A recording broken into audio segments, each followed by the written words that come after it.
ప్రశాంతంగా ఉండే తూర్పు గోదావరి జిల్లా టీడీపీలో పదవుల పంపకాలు అలజడి రేపుతున్నాయి.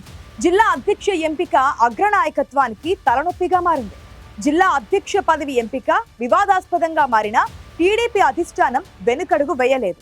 కమ్మ సామాజిక వర్గానికే పదవులపై జిల్లాలో జరుగుతున్న ప్రచారం ఏంటి? క్యూలో ఎంతో మందున్నా ఏరి కోరి ఆ నాయకుడినే అందలం ఎక్కించడానికి కారణం ఏంటి?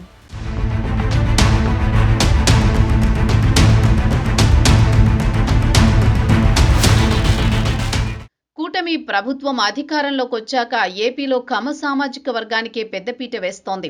టీడీపీ అధిష్టానం తూర్పు గోదావరి జిల్లా టీడీపీ అధ్యక్ష పదవిపై చంద్రబాబు, నారా లోకేష్ కసరత్తు చేసి అధ్యక్షుణ్ణి ఫైనల్ చేశారనే మాట వినిపిస్తోంది. ప్రస్తుతం రుడా చైర్మన్ గా రాజానగరం నియోజకవర్గ ఇన్ఛార్జిగా ఉన్న బొడ్డు వెంకటరమణ చౌదరిని తూర్పు గోదావరి జిల్లా అధ్యక్షుడిగా టీడీపీ అధిష్టానం ఫైనల్ చేసినట్టు సమాచారం. దీంతో బొడ్డు వర్గం సంబరాలు జరుపుకోగా ఆశావహులు నిరాశకు గురయ్యారు. తూర్పు గోదావరి జిల్లా టీడీపీ అధ్యక్ష బాధ్యతలు ఎవరికి అన్నది మొదటి నుంచి ఆసక్తికరంగా మారింది. జిల్లాలో ఈ పదవి కోసం చాలా మంది నాయకులు ఆశలు పెట్టుకున్నా మళ్లీ కమ్మ సామాజిక వర్గం నాయకులే రేసులో ముందు నిలిచారు. చివరికి చంద్రబాబు, నారా లోకేష్ సానుకూలంగా ఉండడంతో బొడ్డు వెంకటరమణ చౌదరికే పగ్గాలప్పగించబోతున్నారని పార్టీలో ప్రచారం మొదలైంది. బొడ్డు ప్రస్తుతం టీడీపీ రాష్ట్ర ప్రధాన కార్యదర్శిగా ఉన్నారు. రుడా చైర్మన్ గా రాజానగరం ఇన్ఛార్జి బాధ్యతలతో మొత్తం 3 హోదాల్లో కొనసాగుతున్నారు. ఇప్పుడు జిల్లా అధ్యక్ష పదవితో బొడ్డు వెంకటరమణ చౌదరి 4వ పదవి చేపట్టబోతున్నారు. తూర్పు గోదావరి జిల్లా టీడీపీ అధ్యక్ష పదవి ఆశించి ఓసీల్లోని మిగిలిన కులాలు, బీసీ, ఎస్సీ నేతలకు మరోసారి భంగపాటు తప్పలేదు. వాస్తవానికి తూర్పు గోదావరి జిల్లాలో కమ్మ సామాజిక వర్గానికి టీడీపీ మొదటి నుంచి పెద్దపీట వేస్తోంది. రాజమండ్రి రూరల్ ఎమ్మెల్యే బుచ్చయ్య, కూటమిలో ఉన్న BJP MP Purandeswari, Rajahmundry RUDA chairman Boddu Venkataramana, AP నైపుణ్యాభివృద్ధి సంస్థ కార్పొరేషన్ చైర్మన్ బూరుగుపల్లి శేషారావు వీరంతా కమ్మ సామాజిక వర్గం వారే జిల్లాలో ప్రముఖ పదవులలో ఉన్నారు. ఇప్పుడు మళ్లీ బొడ్డు వెంకటరమణ చౌదరికి జిల్లా బాధ్యతలతో కమ్మ సామాజిక వర్గానికే తూర్పు గోదావరిలో పెద్దపీట వేసినట్లయింది.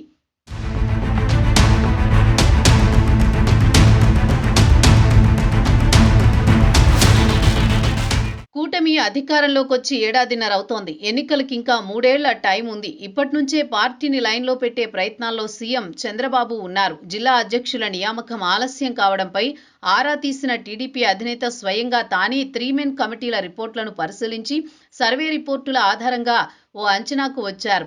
ఈ నేపథ్యంలో టీడీపీ జిల్లా అధ్యక్షుల ఎంపిక ఆల్మోస్ట్ కంప్లీట్ అయ్యింది. జిల్లా కమిటీల ఎంపికలో క్యాస్ట్ ఈక్వేషన్స్ కు ప్రయారిటీ ఇచ్చినట్లు తెలుస్తోంది. 2024 ఎన్నికల్లో సోషల్ ఇంజనీరింగ్ తో ఎమ్మెల్యే, ఎంపీ అభ్యర్థులను ఎంపిక చేసి మంచి ఫలితాలు సాధించారు. ఇప్పుడు పార్టీ పదవులు, జిల్లా పార్టీ అధ్యక్షుల నియామకంలో కూడా ఇదే విధానాన్ని అమలు చేస్తున్నారట. జనాభా ప్రాతిపదికన ఇటు సామాజిక సమీకరణాలను పరిగణలోకి తీసుకుని 5 అంశాలను బేస్ చేసుకుని జిల్లా కమిటీలు ఏర్పాటు చేస్తున్నారు. టీడీపీ అధిష్టానం నియమించిన 3 మెన్ కమిటీ ప్రతి జిల్లాకు వెళ్లి జిల్లా అధ్యక్షుల ఎంపిక కోసం అభిప్రాయ సేకరణ చేపట్టింది. ఆ రిపోర్టును పార్టీ అధిష్టానం ముందుంచింది. 4-5 రోజుల క్రితం సీఎం చంద్రబాబు స్వయంగా పార్టీ హెడ్ ఆఫీస్కు వచ్చి ఇంకా పెండింగ్లో ఉన్న పదవులపై ఆరా తీశారు. ప్రతి జిల్లా నుంచి అధ్యక్షుడి ఎంపిక కోసం 2-3 పేర్లను ప్రతిపాదిస్తూ వచ్చిన నివేదికలను పరిశీలించి జిల్లా కమిటీలతో పాటు రాష్ట్ర కమిటీ ఎంపికపై ఓ అంచనాకు వచ్చారట. Party back office 3 men committee ఇచ్చిన రిపోర్టుల ఆధారంగా 34% పదవులు అగ్రవర్ణాలకు, 41% బీసీలకు, 7% పదవులు ఎస్సీలకు, 3% పదవులు ఎస్టీలకు, మిగిలిన పదవుల్లో మైనార్టీలతో పాటు ఇతర వర్గాలకు ప్రాధాన్యమిచ్చారు. ఈ సమీకరణాల్లోని తూర్పు గోదావరి జిల్లాలో కమ్మ సామాజిక వర్గానికి చెందిన బొడ్డు వెంకటరమణ చౌదరిని ఎంపిక చేయడంపై చర్చ మొదలైంది.